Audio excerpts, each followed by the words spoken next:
Oke, assalamualaikum warahmatullahi wabarakatuh. Selamat pagi anak-anak.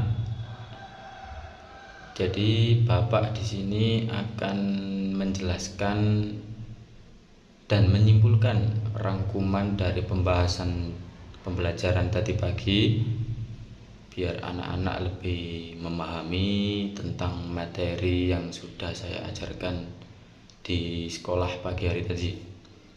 Jadi materi ini meliputi tentang konsep fikih ibadah dalam Islam. Itu yang pertama. Yang kedua, meliputi tentang ruang lingkupnya, ruang lingkup fikih ibadah dan Islam. Selanjutnya juga meliputi tentang karakteristik dari fikih ibadah, dan yang terakhir tujuan dari fikih dan ibadah Islam. Jadi anak-anak, sebelum kita mengupas secara menyeluruh terkait 4 pembahasan utama kita harus tahu 2 pokok penting dari pembahasan ini.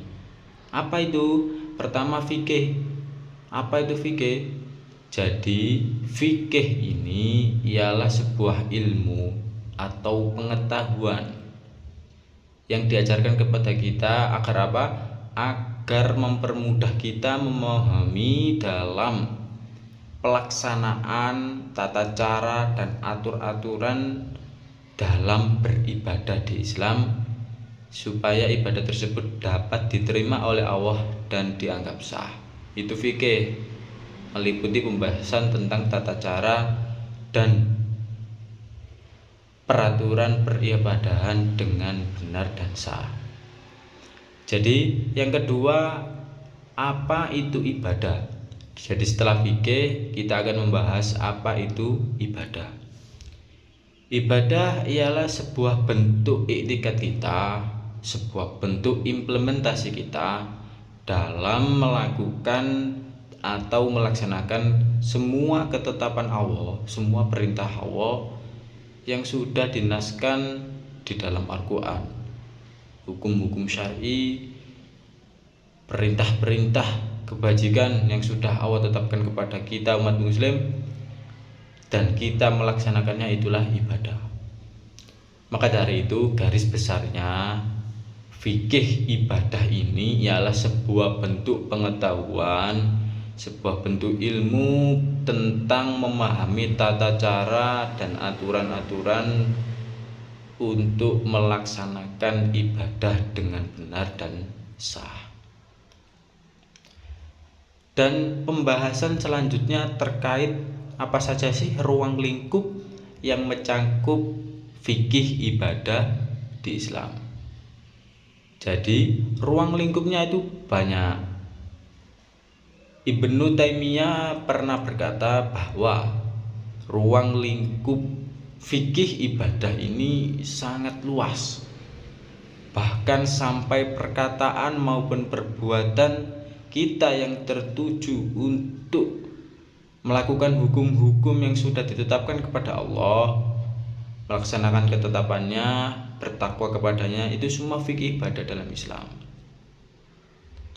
Namun ada juga fikih ibadah yang wajib maupun yang sunnah. Seperti halnya ruang lingkupnya seperti yang wajib itu sholat, zakat, puasa, itu ruang lingkup fikih ibadah yang wajib. Yang sunnah apa? Yang sunnah juga lebih banyak lagi, seperti halnya selalu berbuat baik, selalu tolong menolong, sedekah jariah, dan masih banyak lagi. Setelah kita mengetahui konsep dari fikih ibadah serta ruang lingkupnya, pembahasan ketiga kita akan mempelajari tentang apa karakteristiknya, apa sih sifat dari fikih ibadah ini. Jadi di fikih ibadah ini karakteristiknya juga banyak. Salah satunya ada bahwa fikih ibadah ini diteruntukkan atau dilaksanakan dengan adanya niat yang ikhlas, niat yang murni karena Allah. Mengapa? Karena dengan adanya niat yang ikhlas dan murni karena Allah, fikih ibadah akan sah. Begitupun sebaliknya, kalau niat Anda tertuju hanya untuk melihatkan kealiman sambian kepada sesama manusia, maka fikih ibadah tersebut akan dianggap tidak sah, malah dianggap sebagai perbuatan yang riya, sombong.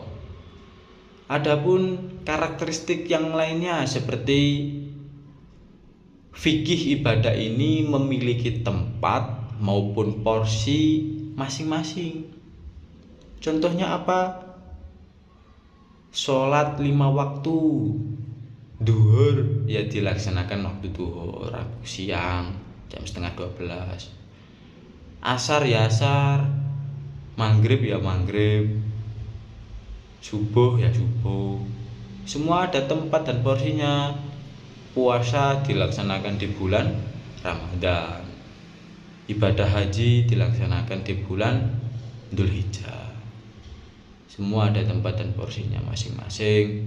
Kan tidak mungkin kita puasa wajib puasa Ramadan tapi di bulan Sya'ban, kan tidak mungkin. Apalagi di bulan Syawal, kan mana nggak mungkin. Semua ada tempatnya masing-masing. Kita subuh juga jam 3:30 pagi, bukan jam 10 siang. Jadi semua ada tempatnya masing-masing.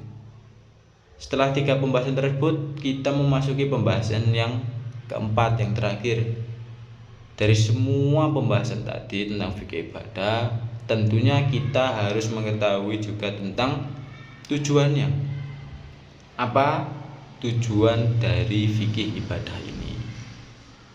Tujuannya tiada lain tiada bukan yang pertama, yakni bentuk usaha kita untuk menjalankan semua ketetapan dan perintah Allah yang sudah dinaskan di dalam Al-Quran, serta menjauhi semua larangannya. Ini bentuk nyata kita, bentuk bagaimana kita membuktikan bahwa kita ini memang umat muslim dan umatnya Kanjeng Nabi, itu dengan fikih ibadah ini. Selanjutnya tujuannya untuk mendekatkan diri kita kepada Allah. Semakin Anda beribadah, semakin Anda beramal saleh, maka Allah juga semakin mengenal kita.